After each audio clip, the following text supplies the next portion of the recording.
Hola mamá, hola mamá, hola mamá, hola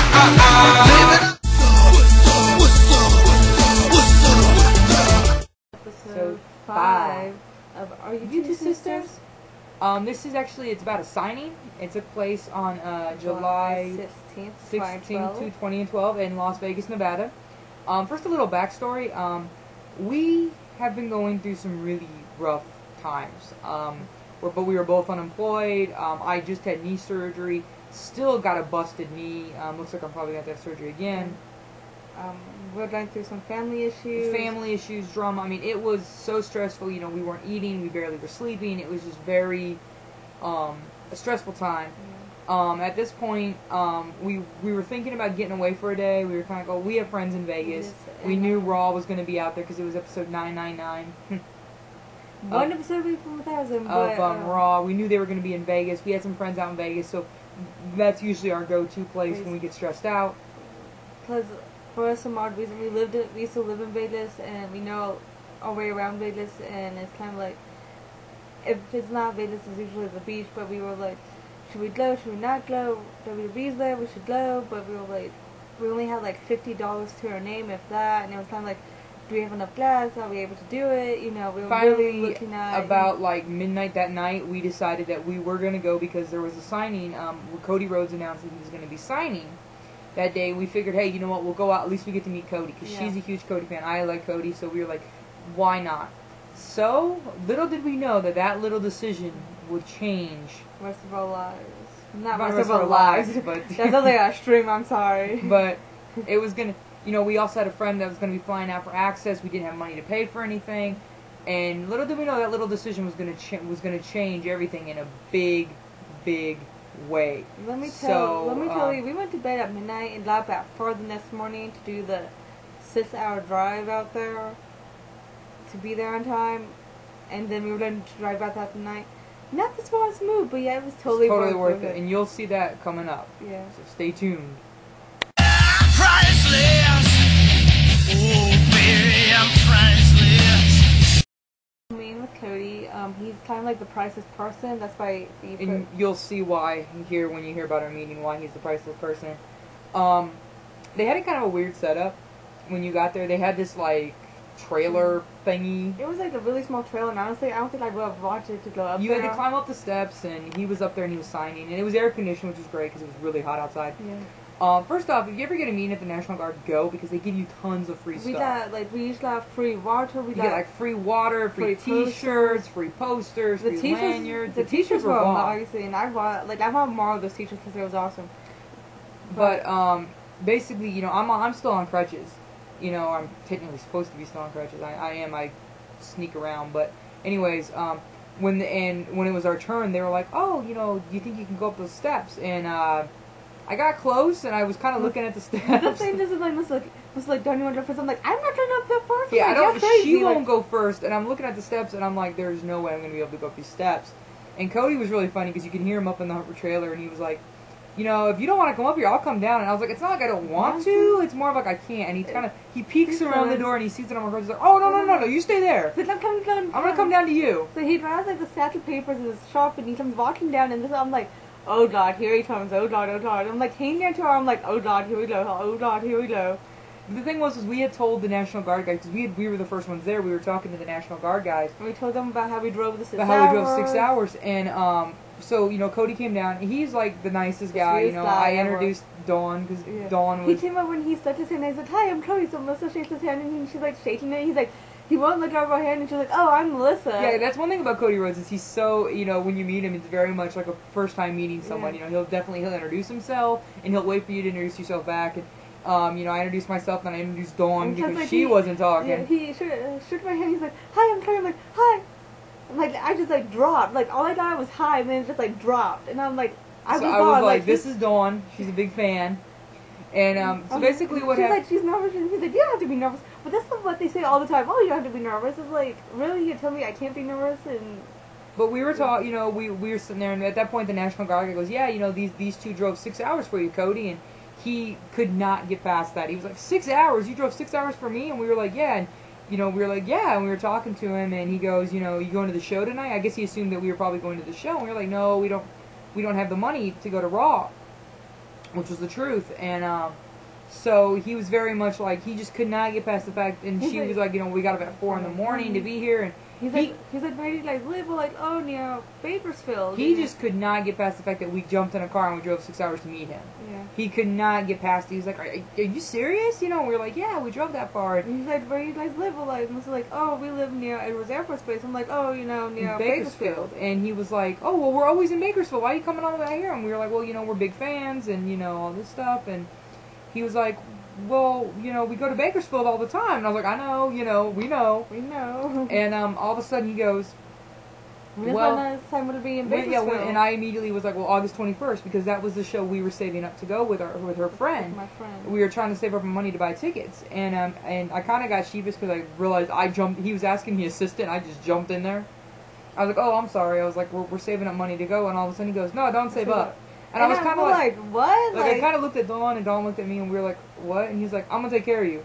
And we were like, what? And he hands me the paper, and he goes, write your phone number down. And how many you need. And how many you need. He goes, he's like, I can't believe you would drive this far just for me. He's like, I just can't believe this. And he goes, I'm gonna take care of you. I'm gonna get you tickets. And he's like, someone's gonna call you or text you in the next couple of weeks. And we were just flabbergasted. Like, it was almost to the point where you wanted to cry because we had been so stressed out and everything. And then, especially about our friend coming out, and here's Cody Rhodes going, I'm gonna take care of it. And I was like, well, her friend's coming out. And he's like, that's fine. I said, I'll get you 3. I'll get you 3. That's fine. And we couldn't believe this. We were like, are you being serious right now? And he's like, completely serious. So she writes down a number. I write down the phone number, and I was so out of it that I was like, this is our phone number, right? And Dawn was like, yeah. And then I looked at him like, may I hug you? And at that point, I wasn't even going to wait for him to answer. I was like, we're going to hug you. And he was like, let me put my Sharpie down. And so he puts his Sharpie down, he comes over. Like, first thing he does is just gives us big old hugs. And we were like, you don't have to do this, Cody. And he was like, I want to. He's like, don't worry about it. And we kept thanking him over and over again. Like, after I hugged him, he just basically was like, you go and you have a good time. And like after I hugged him, I was like wiping out my eyes because I felt like these tears like coming. And I was it was just like a relief because that was one of the biggest things we were worried about coming up with money. Especially since they raised the prices. I was kind of like, God. And now here's Cody saying, I'll take care of it. And I didn't even care if they were the cheapest seats in the house. I just didn't care. It was like, oh my God, are you serious? I kind of didn't believe him. Yeah. I was kind of like, oh, come on. He's going to take my phone number and then it's going to be like, no one's ever going to call. And then, so we were talking to him and he was asking about my knee and I was telling him about the surgery I had and he was telling me about the surgery he had on his, I believe it was his knee, I believe. Yeah. We were talking about the surgeries and we were kind of exchanging war stories and he was like, did they knock you out? And she was like, boy, was she knocked out. I was a lot of fun under anesthesia, let me tell you. She was great. But, it was just... hugged us when we went to go leave. Yeah, we went to go leave. He signed the autographs, and we went to go leave. I totally fangirled when he signed Rentals. Like, he signed, he's like, to Dawn. He's like, Dawn as in, I'm like, the rising sun, and the employee's like, as in Red Dawn. I'm like, yeah. So he's like, to Dawn. He's like, stay dashing. I was like, oh my God. I'm like, covering my mouth and was like, you're okay? I'm like, you wrote stay dashing. Yeah, like, he would remember your name. Like, you would tell him your name in the beginning, and then, like, when he went to go sign autographs, he knew Dawn and Melissa, and he was great. I mean, he just, he was just great. And then, like she said, before we left, he came over and gave us each a hug, and he was like, don't worry about it, girls. He's like, someone's going to contact you. We kind of thought it was BS. Like, we were like, okay, Cody says that, but, he's not really going to do it. I didn't really care because I was like, oh my God, Cody, I love you. It was just, like, the fact that someone would reach out and do that for someone you don't even know just blew my mind. And that's why he's the priceless person. Cody Rhodes is now one of our top guys. Him and Ted. Cody has always been, I loved Legacy, and it was always funny because me and her both loved Randy, but she was the Ted girl and I was the Cody girl. Mm-hmm.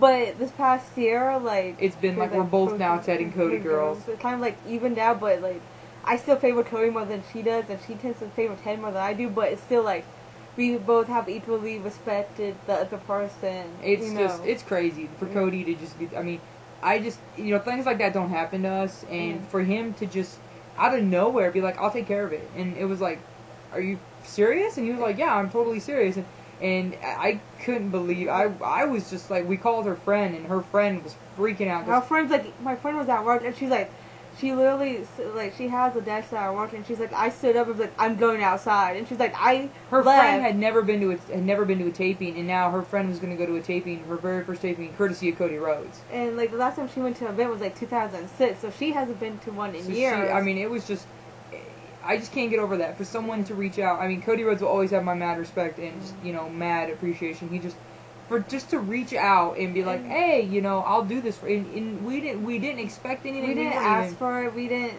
But he wanted to do it, and that's a great thing. And I mean, that's something that I will never ever forget. That Cody Rhodes, I feel like I owe him so much more because him and Ted, and it's just like with me, we're having so much family problems, and we have family and friends that have turned the backs on us or disowned us, and it's like very emotional for us and very like respectful for when us. Somebody does something like that. That someone like Cody, who, yeah, we're just fans of doesn't him, even know us, doesn't know us personally, and knows that, oh, they're just fans, but to open up and to do something like that for someone that is just a fan because we did something that we were rightfully due for pretty much any of our favorites. As Lord knows, I would drive the 6 hours a day for Ted or for any of my favorites. I would drive the 6 hours for The Miz. I would drive 6 hours for Shawn Michaels. We got that, Dawn. We got it. But to do that for someone that you don't know, and it's just like, my own family besides her would do that for me, and it's like, it was just touching. It was crazy. It was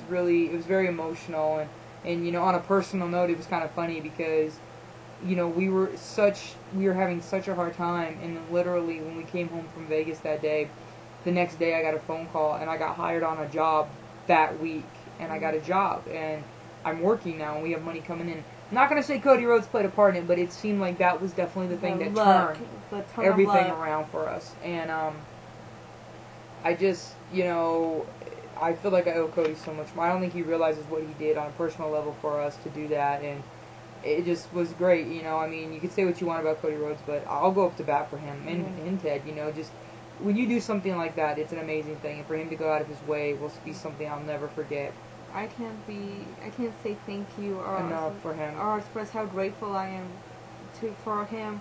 I know Ted isn't perfect, but I'm so thankful and so grateful to be able to do that, and every day like they play a part. It's kind of like, dude, like it's something that always brings a smile to our face, and especially during if there's a bad day or whatever, and that's what makes him priceless person. Really?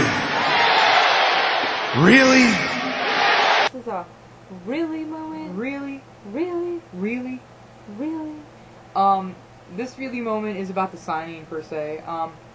They didn't really publicize it. We didn't find out about it until like literally like 11 o'clock the night before via Twitter. There was nothing. Yeah. There was no. It wasn't on the website. It wasn't on WWE.com. It wasn't on National Guard's website. It wasn't on anything. The only, like she says, the only way we knew was because somebody tweeted it at 11 o'clock the night before. Cody retweeted it at midnight. Which we saw. And there was no address. Yeah. It just said, come meet Cody Rhodes in Las Vegas at this 1 o'clock.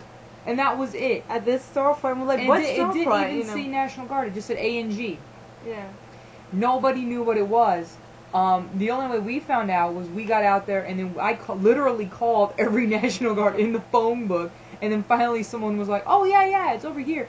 We get there a half hour beforehand, and I'm assuming y'all been to signings. You're supposed to get there way before a half hour. The signings. 3 hours, and there's still a line of. We got there a half hour before Cody was supposed to. First two people there. I was scared shitless. I was like, if there's only two here, I'm gonna be scared because I know. They had National Guard people calling their family members to get them down there to sign so Cody would have someone to sign for. We called our friends because they live in Vegas. They had been publicizing this Eve and Alicia Fox meeting, or even Alicia Fox meeting over at Planet Hollywood. So all the WWE fans were over at Planet Hollywood. None of them knew about Cody, and we called our friends and we were like, "Dude, it's 20 minutes before Cody gets here. There's not even 10 people here. You got to get here." They jumped in their car, drove across town. They got there. Seriously, by the time Cody arrived, there was 30 people. By the end of the signing, there was only 30 people there, and most of those people were family member of the National Guard, people from other stores that happened to be there were coming out to meet the guy. No publicization. I mean, for the people that were there, it was great because like we the people got. fan you that so much, like They weren't rushing you. They were telling you to take your time. Yeah. And like Cody was just having a good old conversation The, with you. the best part is our friends went into Walmart, which was right next to, bought his action figure, came back to They mail had him again. sign it. Yeah, because their Walmart was right across the street. They met him, ran over there, bought his action figures, came back, had him sign it. And he didn't care. Cody was cool. Like, they did a drawing for tickets, and Cody was like, I'll do it. I'll draw and it. He came out, and he was drawing names, and I mean, for the people that were there, it was great. But I really felt bad because I think, I definitely felt bad for Cody. I mean, and it really wasn't Cody's fault, because I'm thinking if they had publicized it, it would have been packed. Yeah. But they didn't publicize it at all. And even Cody, to this day, if you ask him about it, he's like, they did not publicize it at all. Yeah. But, I mean... We had to laugh, but it was just like, really? For us being... it's like, really, WWE? Really? You're not going to even publicize it? Really? It's just, really? Really? And that is the really moment.